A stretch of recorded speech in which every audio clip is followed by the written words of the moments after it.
All right, welcome to Coffee with Marcus and Mark. And today is, what is today? Wednesday, September 21st. And we have a lot to talk about because today is the day. Today, the Fed will announce what they are planning to do in terms of interest rates, and Jerome Powell will give a press conference. So we will talk about this. Ford had its worst day, I don't know in how many years, yesterday. So we'll take a look at this. And then we also had a little bit of a scare with crude oil overnight. Plus, we'll show you the positions that we are in and how we are trading the markets. So anyhow, if you're new to this channel, I'm Markus Heitkoetter. This is my head coach, Mark Hodge, and we're real traders, and we trade real accounts. So no fuss here. We have a lot of trading experience, and we're not afraid to tell you like it is when we are trading the markets. And we'll show you a few trades here today. So stay tuned, and we're getting started. So Mark, I mean, geez, I'm a little bit all over the place because I am not in Austin, Texas, as it says there. I forgot to change it. I'm in Santa Monica, and it is early here. It is early. I already had my Starbucks, but There you go. a little bit all over the place, kind of like the markets. Well, I hope you're enjoying Santa Monica, and it is 8 a.m. I know you had to be up early for the market open, but it's not that early anymore. But like the markets, a little bit all over the place, like you said. You know where we finished up on Friday, Marcus?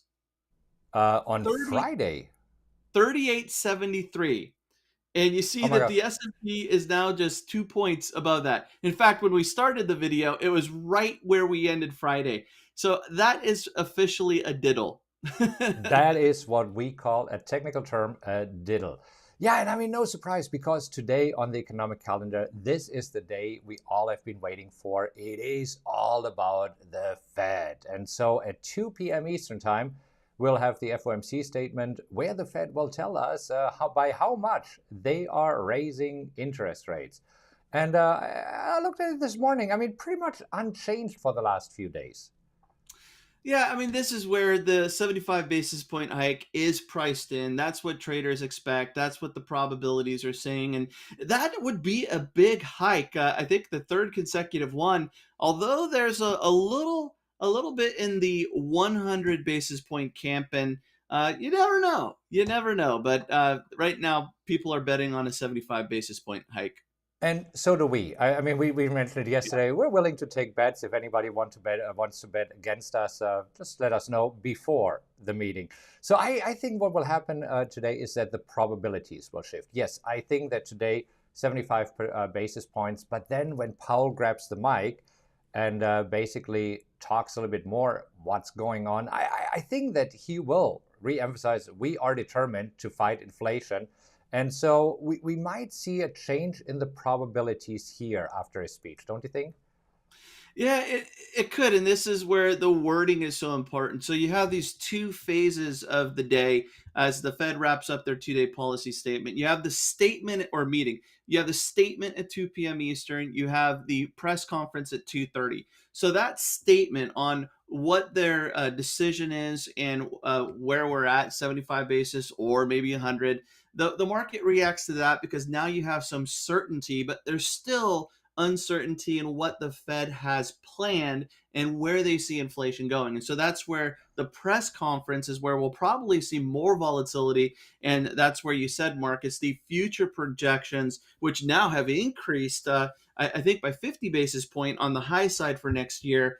We'll see if that comes down, stays where it's at, or even if traders start to think that the Fed needs to be more aggressive. Yeah.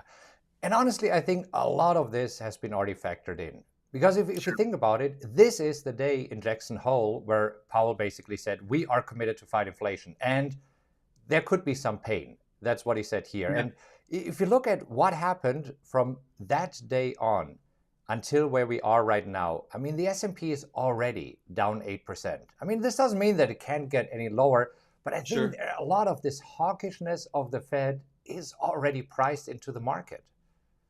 I would agree. And that's the thing. Right now, there is uncertainty as to what the stance is and what they're going to do moving forward.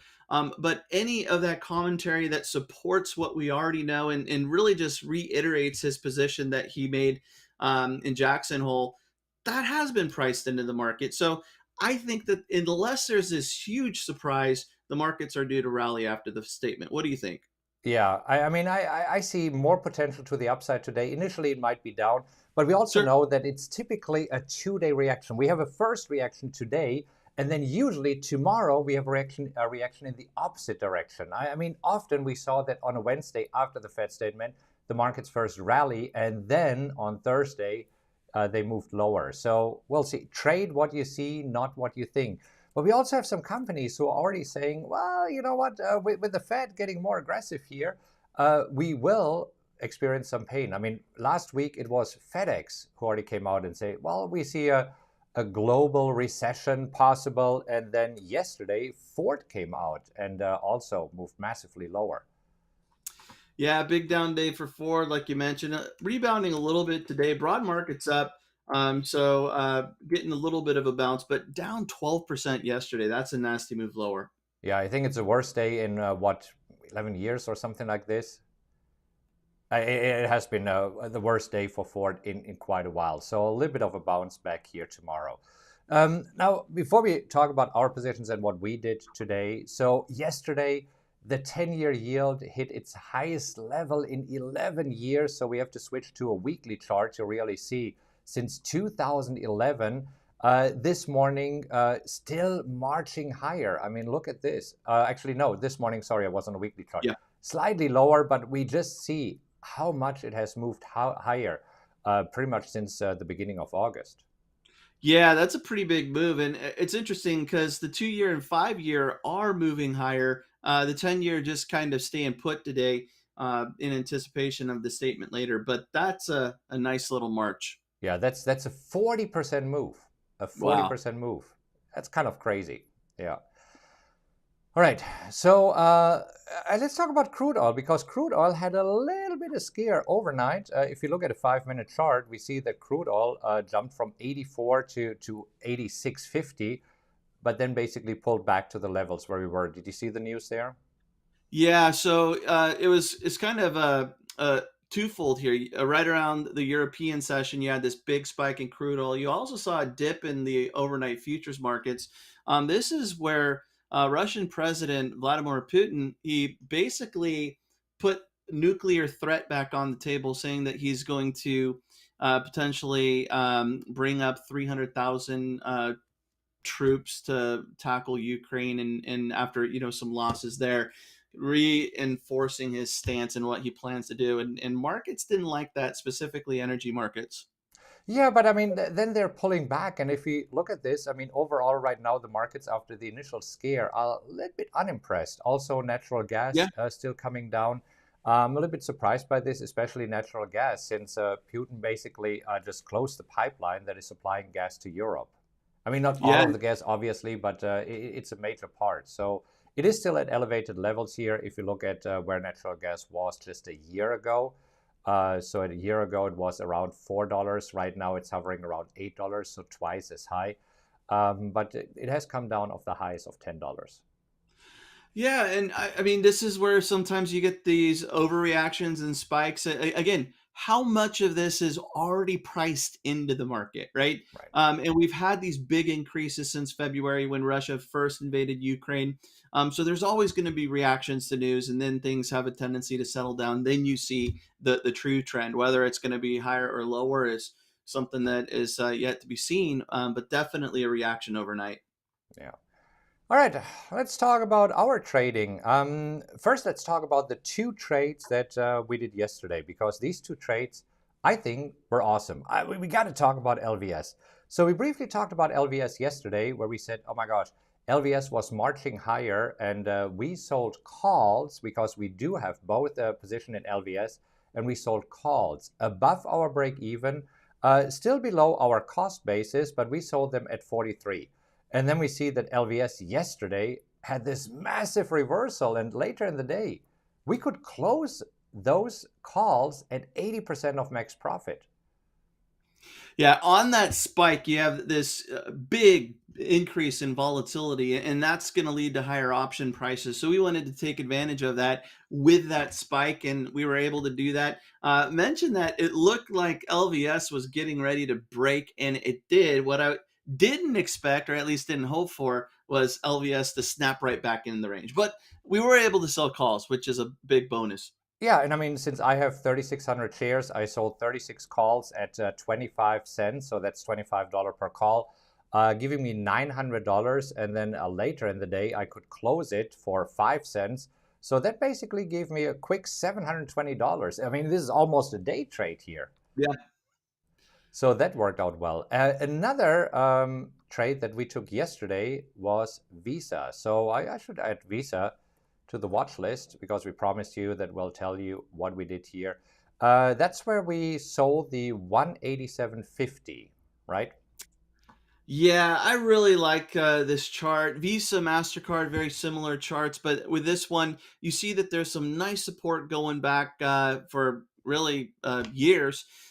You also, it's one of the top 10 largest companies by market cap in the US. And you see this year really kind of resilient to what's going on in the overall market, just trading in this range rather than this big drop like we've seen in the S&P and tech stock. So I was willing to go in at 187.50, collect some premium, and we'll see where it ends up at the end of the week.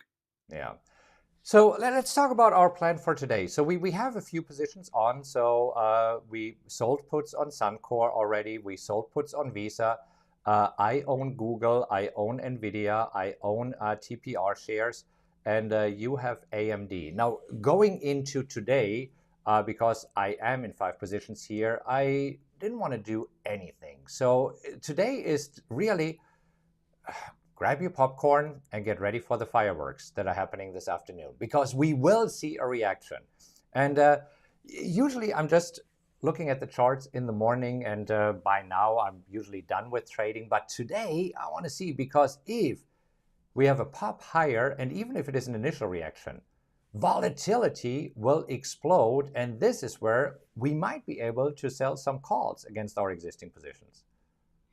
Yeah, and that's what I'm looking for. Can we close any open positions if there's a volatility crush on some of those trades, but then also if there's a spike in these big moves, maybe we're able to sell calls. So we'll keep a close eye on it, but it should make for an interesting afternoon regardless of what happens. Yeah, so and the whole financial world will be watching, especially after yesterday. I mean, I think it was Sweden who raised interest rates by a full percentage point. I mean, that was kind of a surprise move. So, and we know that the 1 percentage point is still on the table. So definitely. I mean, this morning we see that volatility is going a little bit down. So the VIX, the volatility index, and which also is named as the fear index here, is slightly down this morning, but markets are just super nervous. Yes, they are. Okay. Anyhow, so yeah, as you said, I mean, we might be able actually on a pop this afternoon to close our Suncor puts and our Visa, so buy them back at 90% of the profits. And if you're wondering of why we do this, take a look at this video here. So I made a video where I say, okay, why does it make sense to actually buy back the options that you sold early? So check it out, and then we'll see you tomorrow. Happy trading, everybody.